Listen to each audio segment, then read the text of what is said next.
Assalamualaikum warahmatullahi taala wabarakatuh. Jadi pada pagi ini kita akan tengok topik baru ataupun bab baru iaitu tentang cahaya.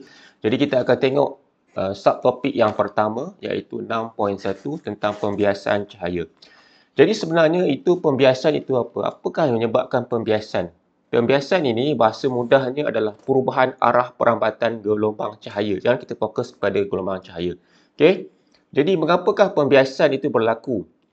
Pembiasan itu berlaku akibat daripada cahaya itu melalui ataupun cahaya melalui medium ataupun ketepatan optik yang berbeza. Menyebabkan kat situ apa? Arah perambatannya mengalami perubahan.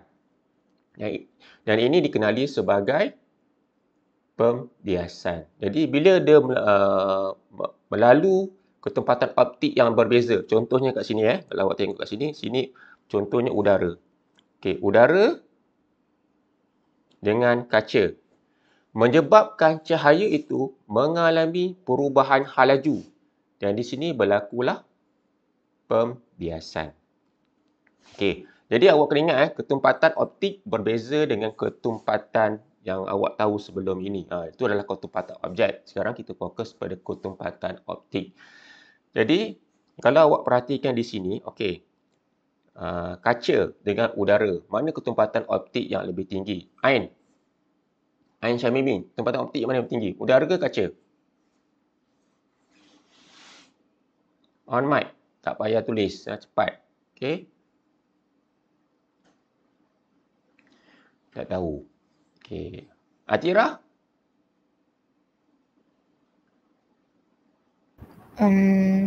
Air ke cikgu? Tak pastilah. Udara dengan kaca. Udara ke? Okey.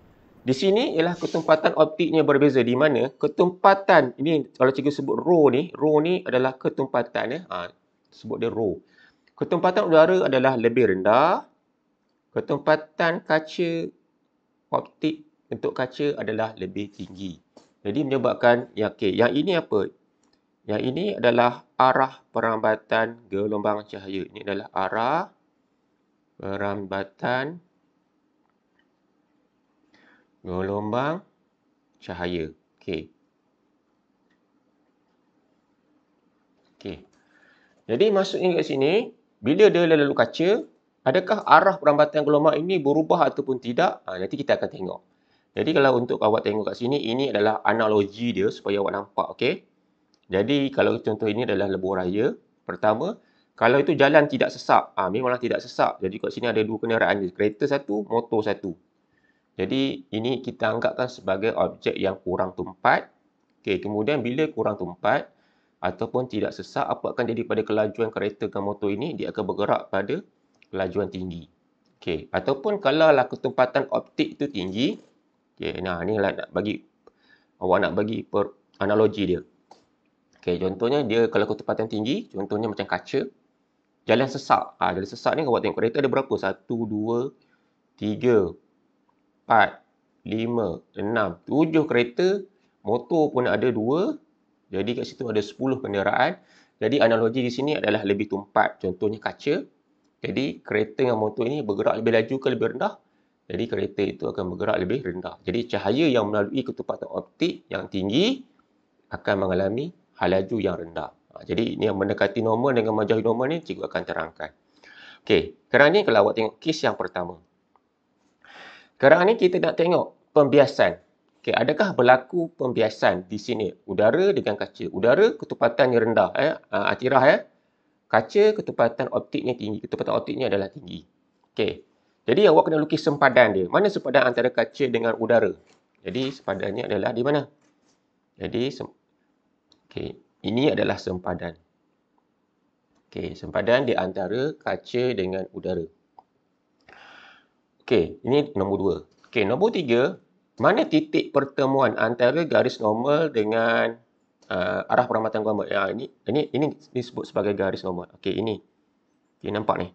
Ini adalah titik pertemuan antara sempadan dengan arah perambatan gelombang. Jadi daripada situ awak kena buat garis normal. Ni garis normal. Okey. Okey, nampak? Ni garis normal. Yang ini dipanggil sebagai garis normal. garis normal. Okey, sepadan dengan garis normal tu mesti 90 darjah. Sebab itu dipanggil sebagai garis normal. Okey, bila arah perambatan gelombang dengan garis normal itu dia terletak ataupun selari, jadi adakah berlaku pembekokan arah perambatan gelombang? Tidak. Dia akan pergi lurus. Jadi dekat sini awak boleh lukis, nampak lurus. Jadi ini adalah arah perambatan cahaya selepas dibiaskan. Ini selepas. Maksud ini sebelum yang atas tu dia pergi. Kalau dia pergi garis normal dengan arah perambatan gelombang tu dia selari, dia akan pergi lurus. Maksud kat sini tidak akan berlaku pembiasan. Apa maksud pembiasan? Pembiasan ni maksudnya pembengkokan arah perambatan gelombang. Okey. Okey, boleh faham eh? Kita tengok kes yang kedua.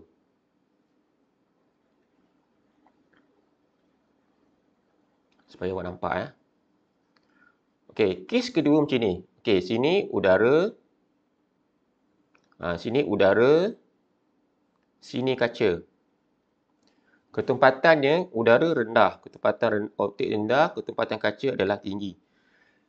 Okey, sepatutnya yang ini apa? Ini adalah arah perambatan gelombang. Arah perambatan cahaya sebelum. Sebelum tu maksudnya sebelum dibiaskanlah. Okey. Mana sempadan antara kaca dengan udara? Jadi dia punya sempadan mana? Lukis ya. Ini sempadan dia. Okey. Itu sempadan antara kaca dengan udara. Kemudian mana titik pertemuan dia? Jadi inilah titik pertemuan dia. Jadi awak kena lukis garis normal. Okey. Itu contohnya.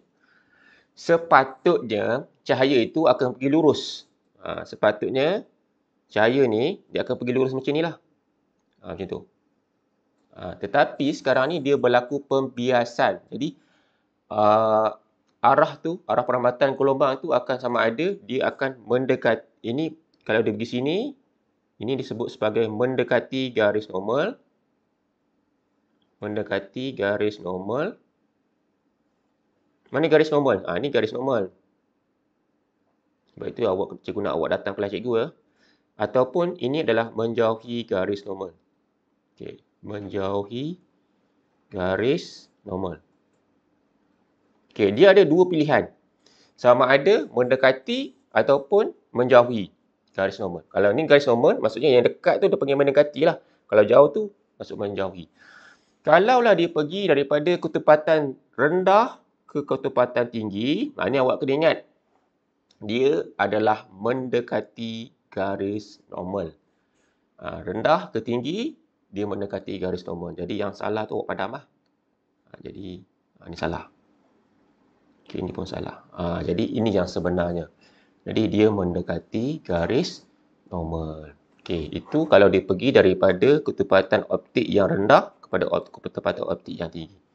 Okay, kes yang ketiga. Sebelum tu cikgu padam.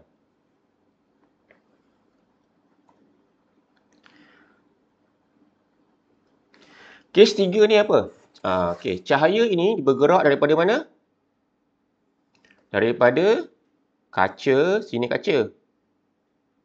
Kaca dengan udara. Okey, jadi kaca dengan udara, mana kaca? Kes yang ketiga. Okey, yang ni. Okey, kaca. Sini kaca. Sini udara. Okey, kaca ketepatannya tinggi. Ketepatan optiknya tinggi. Kalau untuk udara, ketepatannya rendah. Okey, jadi di mana garis normal? Okey, awak kena lukis sempadan dulu. Mana sempadan dia? Okay, jadi sempadan dia yang mana? Ini yang sempadan ni. Okay, ini garis sempadan dia. Okey, mana garis normal? Ini garis normal. Okey. Okey. Ini garis normal. Okey, sepatutnya kalau yang ini apa ni? Ini adalah arah perambatan gelombang. Arah perambatan gelombang. Gelombang cahaya lah. Okey, sepatutnya cahaya ni akan pergi lurus macam ni. Sepatutnya. Tapi sekarang tidak. Cahaya itu dia mengalami pembiasan. Jadi pembiasan ni sama ada, kalau dia pergi sini, dia panggil mendekati garis normal. Kalau dia pergi sini, menjauhi garis normal. Okey, kalaulah cahaya itu bergerak ketumpatan optiknya tinggi kepada rendah, dia akan menjauhi garis normal. Jadi mana menjauhi garis normal? Jadi ini yang betul lah. Jadi ini salah, ini salah. Okey, jadi yang salah tu cikgu padam. Okey. Ini awak kena ingat. Okey, jadi ini salah. Ini pun salah. Jadi dia mesti menjauhi garis normal. Okey, boleh? Atirah boleh Atirah? Boleh cikgu, faham. Bagus. Okey. Kita tengok kes berikutnya. Okey. Sekarang ini cahaya bergerak daripada kaca ke udara. Sama macam tadi. Okey, sini kaca, sini udara. Okey, jadi ini adalah sempadan dia. Jadi sempadan dia, mana garis normal? Okey, ini adalah garis normal. Okey, yang ini apa? Yang cuba warna hijau supaya awak nampak. Yang ini adalah arah perambatan cahaya.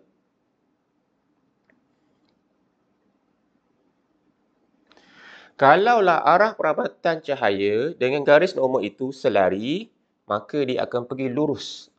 Jadi dia akan pergi lurus. Lurus lah, lukis lurus. Sama macam kes yang tadi.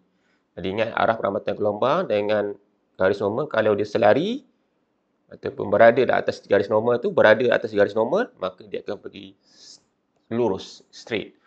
Jadi itulah bagaimana awak nak lukis arah perambatan gelombang mengikut ketumpatan optik.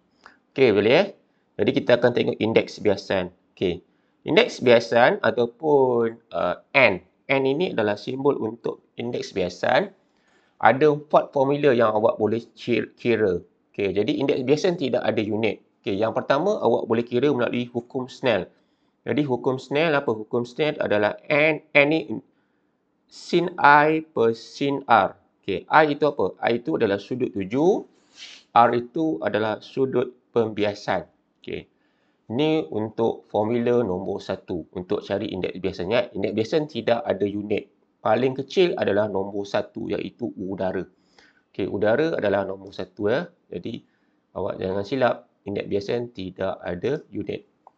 Ataupun kalaulah awak juga boleh kira indeks biasan melalui formula nombor 2 iaitu N. N ini adalah indeks biasan C. C ini adalah laju cahaya dalam vacuum. Ini awak kena diberi dalam soalan. Jadi nilai C adalah tetap iaitu 3 darab 10 kuasa 8 meter per saat. V ini apa? V ini adalah laju cahaya dalam medium. Nanti cikgu akan bagi awak beberapa contoh supaya awak nampak. Ini adalah formula yang kedua. Okey.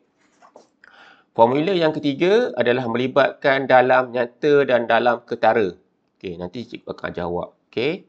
Jadi D ini adalah untuk dalam nyata, D kecil adalah dalam ketara.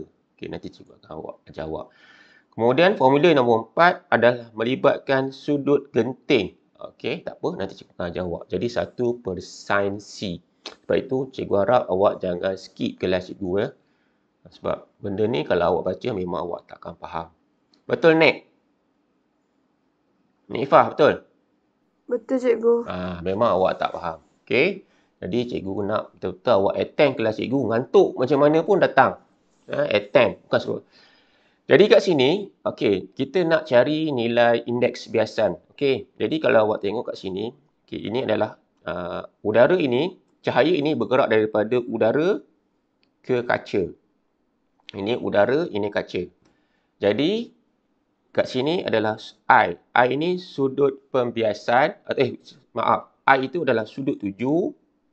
Okey, R ini adalah sudut pembiasan. Okey, ingat dah. Jadi sudut tuju ni, I ni mesti daripada ni yang cikgu lorek ni, ini adalah sudut tuju I. Jadi R ni adalah sudut pembiasan. Jadi kat sini nak pakai formula nombor apa? 1, 2, 3, 4. Kita ada I dan R. Jadi kita pakai formula nombor 1. Jangan pakai 2, jangan pakai 3, jangan pakai 4. Pakai nombor 1. Sebab kat situ dia ada I dengan R. Jadi,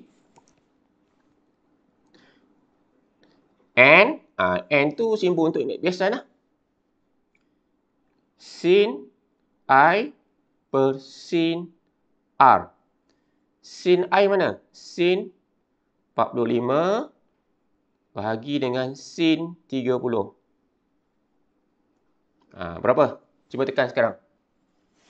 Okey. Cikgu bagi 2 minit selesaikan masalah ni. Nanti cikgu bagi seorang.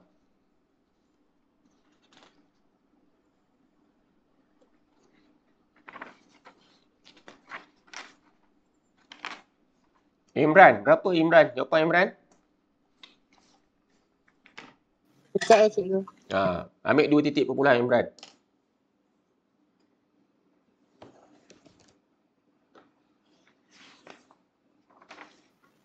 $1.41. Bagus Imran. Betul jawapannya. 1.41.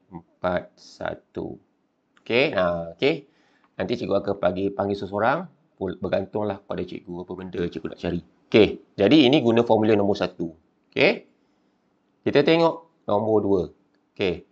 Nombor 2 di sini ialah 3 darab cahaya ni merambat daripada mana? Udara ke kaca. Jadi dia nak kira N. 3 darab 10 kuasa 8 ini apa? Ini adalah C ataupun halaju cahaya dalam vacuum. Okey. Awak tahu unit meter per saat, awak tahu itu adalah halaju. Okey, yang ni 3 darab 10 kuasa 8 ini apa? Ini adalah halaju cahaya dalam medium. Medium ni kat sini apa? Kaca lah. Sebab sini adalah kaca. Okey, jadi ini adalah dipanggil sebagai V. Jadi kat sini nak pakai formula apa? Kita ada C dan V. Jadi kat sini kita guna formula nombor 2. Iaitu N sama dengan C per V. Jadi kita pakai formula nombor 2. N sama dengan C per dengan V. C berapa? Ni C lah. Yang memang dah bagi dalam soalan dah. C tu memang nilai tetap. 3 darab 10 kuasa 8. 3 darab 10 kuasa 8. Okay, V tu yang dalam kaca. 2 darab 10 kuasa 8. Berapa nilai indeks biasa dia? Okay, cikgu panggil seorang. Ni mudah je. Ainin Sofia, berapa?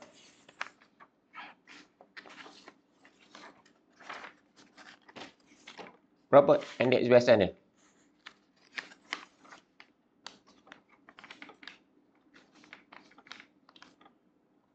Ainin Sofia? Ada? Tak dengar lah. Hajar? Ya, cikgu. Berapa jawapan dia?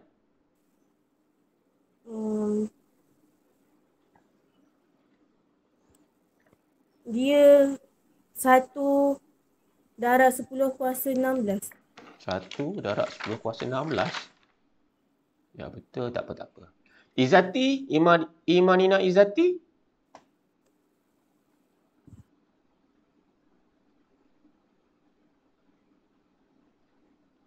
Tak tahulah bagi yang mana. Muaz ada Muaz? Muaz? Berapa jawapan dia? 1.5. Bagus. 1.5. Betul lah kan? 10 kuasa 8 potonglah. Jadi 3/2 dapatlah 1.5. Tak ada unit Jangan letak unit. Tak ada unit. Okey. Kita guna soalan nombor formula nombor 2. Kita tengok soalan nombor 3. Okey, cikgu nak. Okey, yang ini macam mana kita nak tengok? Okey, yang ini awak tengok Ini mata awak. Okey, ini mata awak. Ini objek yang sebenar. Yang cikgu buat ni objek yang sebenar. Okey, ini adalah objek. Apa yang awak nampak yang hijau ini adalah image. Okey. Ini adalah image.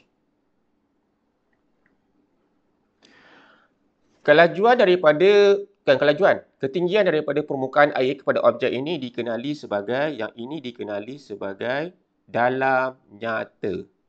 Jadi jujur ini dikenali sebagai dalam nyata ataupun hurufnya D besar. Maksudnya permukaan air ini permukaan air dengan dasar, jadi objek tu dia akan dapat dalam nyata D besar. Image ni awak akan nampak daripada atas objek tu, dia akan nampak lebih cetek. Jadi ini yang 5 ini dikenali sebagai dalam ketara. Dalam ketara. Jadi 5 ini adalah dalam ketara ataupun D kecil. Okay, dalam ketara. Jadi kat sini awak boleh kira nak cari indeks biasan. Okay, iaitu N sama dengan dalam nyata. Tengok formula mana nak guna. Formula nombor berapa? Formula nombor 3. Okay. Dalam nyata bahagi dengan dalam ketara. Okay, jadi dalam nyata ataupun D besar bahagi dengan dalam ketara. Okey, D kecil. Jadi dalam nyata berapa? 7 cm kan? 7 cm. Dalam ketara 5 cm. Jadi berapa jawapan dia? 7 bahagi dengan 5. Nurin, berapa? 1.4. Bagus. Jadi jawapannya adalah 1.4. Itulah dia. Jadi nak guna formula yang mana satu bergantung kepada keadaan tu. Tengok kat situ. Jadi itulah dia. Jadi tak semestinya guna nombor 1, 2, 3. Sekarang kita guna nombor 3. Okey. Okey, tengok kes nombor 4. Cepat ajar lagi. Boleh Ajar boleh ajar? Boleh cikgu. Okey. Di sini, okey awak tengok. Cahaya ini dia merambat daripada kaca ke udara. Nampak ni? Daripada kaca. Nampak ni? Kaca ke udara. Jadi sini udara. Jadi kat sini 45 ini adalah dikenali sebagai, yang 45 ini dipanggil sebagai sudut tuju. Ataupun I. Okey, sudut tuju. 45. Kemudian, bila, okey, ini arah perambatan gelombang sampai sini. Okey, sampai dia bagi kaca, dia punya sudut pembiasannya, cahaya dia pergi kat sini. Nampak ni? Jadi sudut pembiasan kat sini, okey, buat warna hijau. Ni nampak. Jadi kat sini lorek juga. Jadi kat sini, sudut pembiasan 90 darjah. Hebat. Cahaya tu boleh pergi bengkok sepadan. Jadi 90 darjah.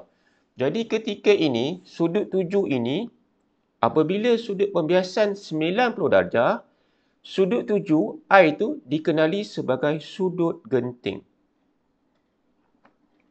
Jadi nilainya adalah 45.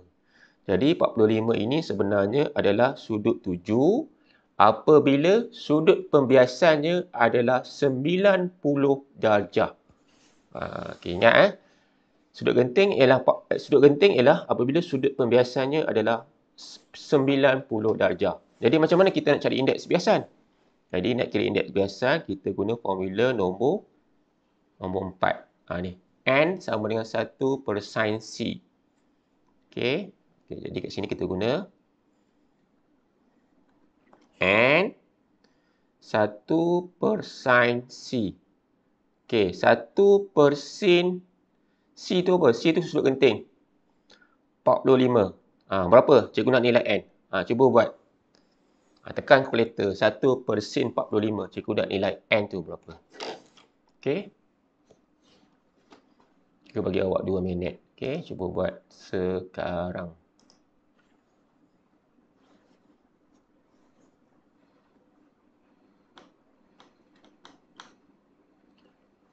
Fahmi, berapa jawapan dia Fahmi? 1.41. Bagus. 1.41. Okey, itulah jawapan indeks biasan kalau melibatkan sudut genting. Okey. Jadi kita tengok latihan lagi supaya awak nampak beberapa contoh. Okey, kita tengok lagi. Okey, soal latihan. Okey, Arif baca Arif. Nombor 1.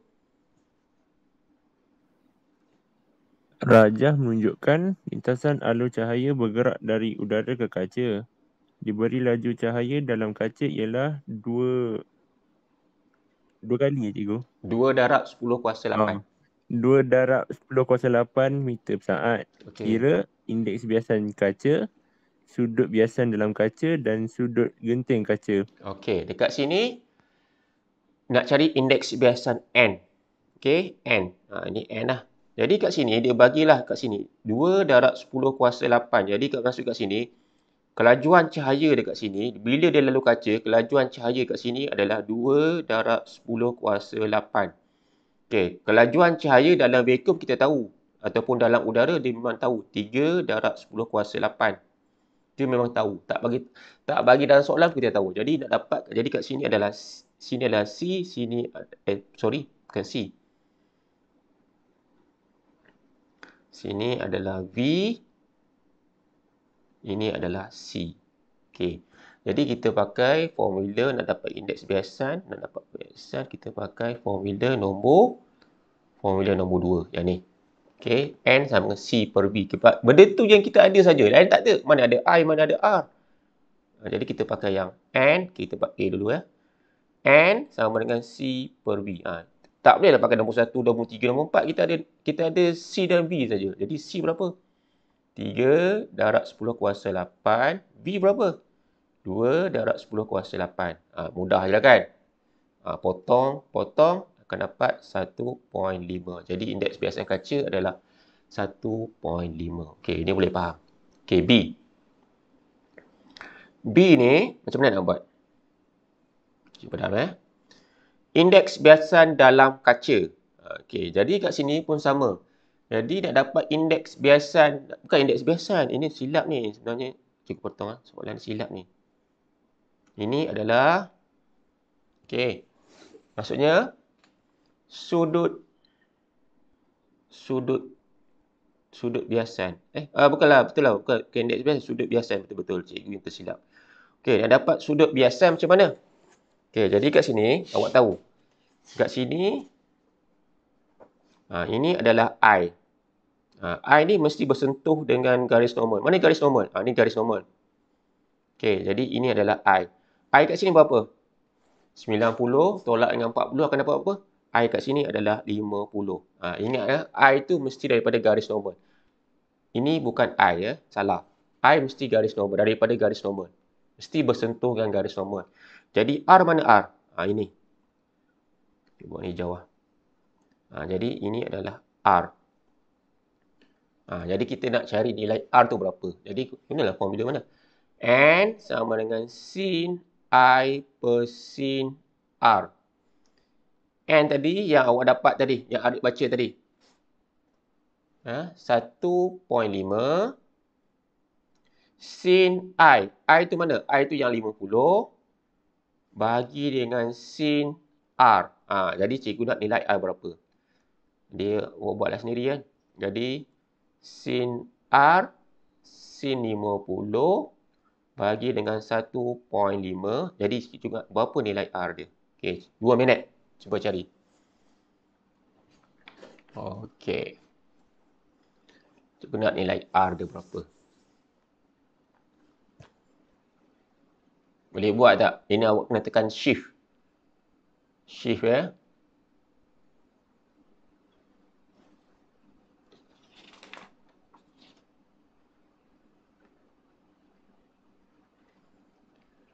Lokman, berapa Lokman? Jawapan dia. Untuk R. 30.7. Okey, bagus. Ambil 2 titik pelan. 30.71. Bagus Lokman. Okey, jadi dapat tekan shift ya. Sebab cikgu bukan nak sin R, cikgu nak R. Nanti awak tekan shift. Okay, bagus Lokman. Okey, jadi itulah untuk soalan nombor 2. Jadi untuk sudut genting kaca. Jadi untuk sudut genting kaca, awak pakai formula yang mana? N 1 per sin C. Kita nak nilai C ni. N tadi awak dapat 1.55. 1 per sin C. Jadi sin C sama dengan, cuba nampak. Sin C sama dengan 1 bahagi 1.55. Jadi cikgu nak berapa nilai C? Belakang cikgu tu. Okey. Berapa nilai C?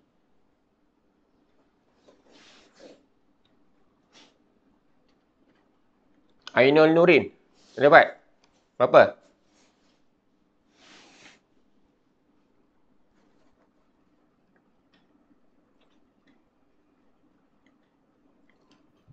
Empat puluh pun 17.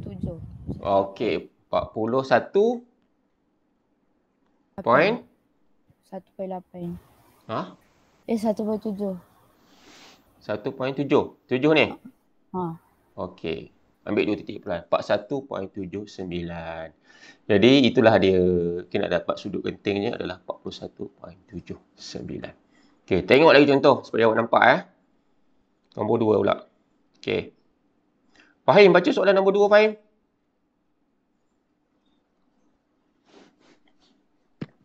Rajah menunjukkan lintasan alur cahaya bergerak dari blok plastik ke udara. Kira indeks kebiasaan plastik, laju cahaya dalam plastik. Okey. Okey, dekat sini senang saja. Jadi ini adalah I. Jadi cahaya ni, ni cahaya merambat daripada plastik ke kaca.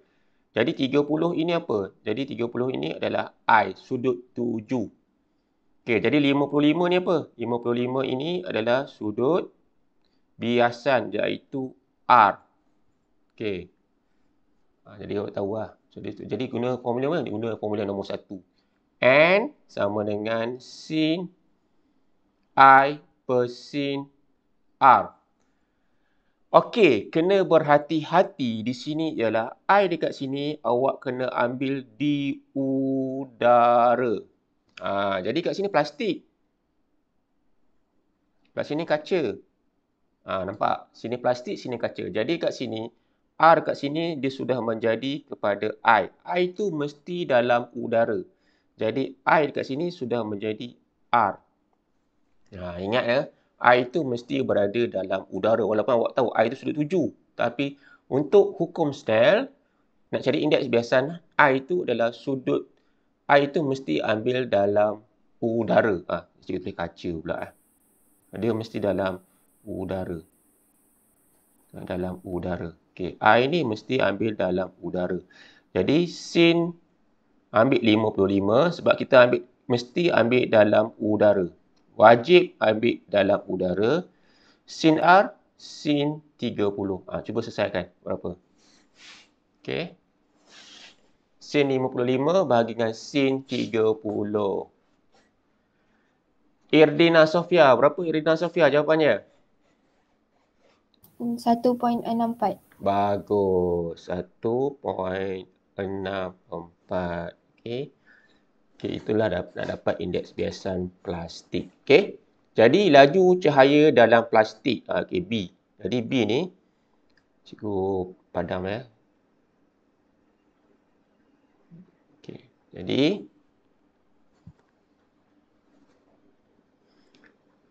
Jadi kena pakai apa? Laju cahaya dalam plastik ini simbolnya ataupun kuantiti fiziknya adalah C. Bukan C, V. Maaf.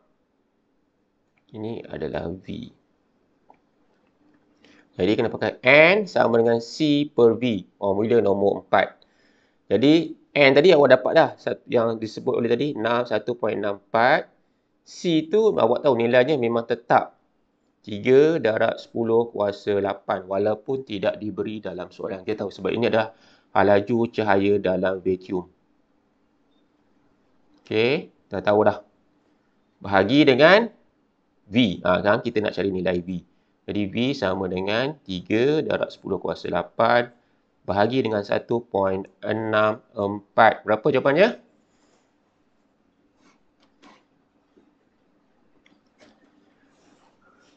Imadina Izzati. Berapa?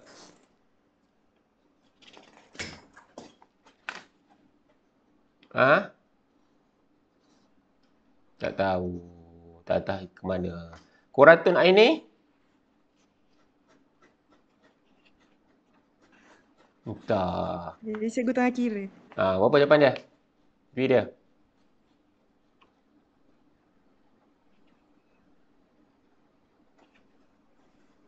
Berapa? 1.83 darab 10 kuasa 8 ni. Okey, bagus. 1 point? 83.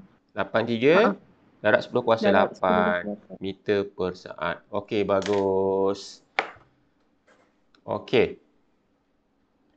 Jadi inilah contoh, beberapa contoh kalau kita nak mencari indeks biasan dengan menggunakan 4 formula. Okey, kita tengok last sekali, soalan last sekali supaya awak nampak. Okey. Atirah, baca Atirah nombor 3, Atirah Husna.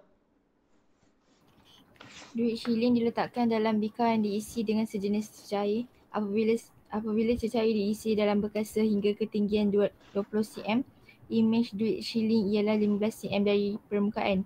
Okey. Apakah kedalaman imej jika cecair dalam bekas ialah setinggi 25 cm? Okey. Dalam kes sini, macam mana kita nak buatnya adalah, okay, kita tengok dulu kat sini. Okey. Yang ini duit shilling yang sebenar. Okey, yang kuning ni, yang merah ni, yang ni. Ini adalah duit shilling sebenar. Okey. Awak letak duit shilling sebenar. Okey, jadi 20 ni, ini dinilai sebagai dalam nyata. Okey. Tapi imej yang awak nampak ini imej. Okey, ini imej. Imej duit shilling tu biasanya di atas. Dia cetek di atas tu. Okey, jadi 15 ini dikenali sebagai dalam ketara. Jadi nak dapat indeks biasan, ini apa? Air apa ni? Air kan? Sejenis cecair lah, kita buat air lah kat sini. Jadi nak dapat indeks biasan air, okey, jadi kena formula. N sama dengan dalam nyata bahagi dengan dalam ketara. Jadi dalam nyata berapa? Dalam nyata tu yang sebenar. Jadi 20 cm bahagi dengan dalam ketara berapa? Dalam ketara adalah 15 cm. Ni mudah je lah. Jadi kat sini awak akan dapat, okey, dia punya indeks biasannya berapa? Cuba kira sekarang. Indeks biasannya berapa? 20 bagi 5. Nurin, berapa Nurin?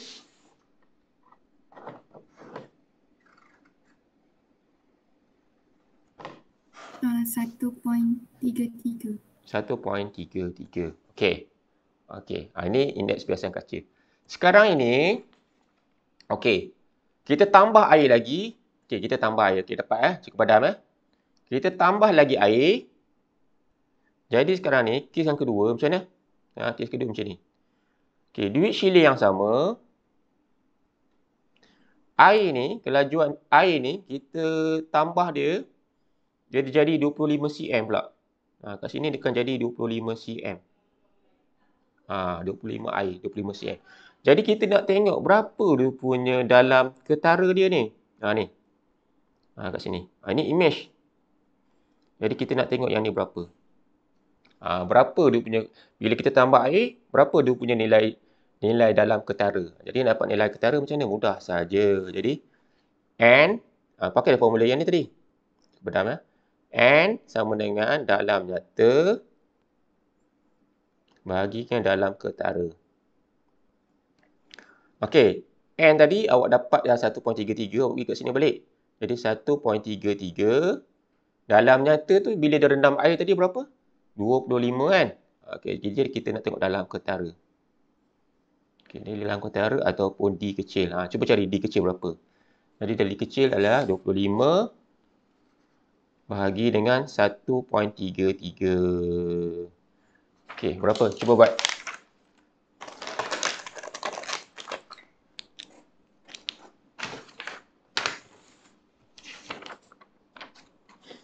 Cuba buat. Berapa?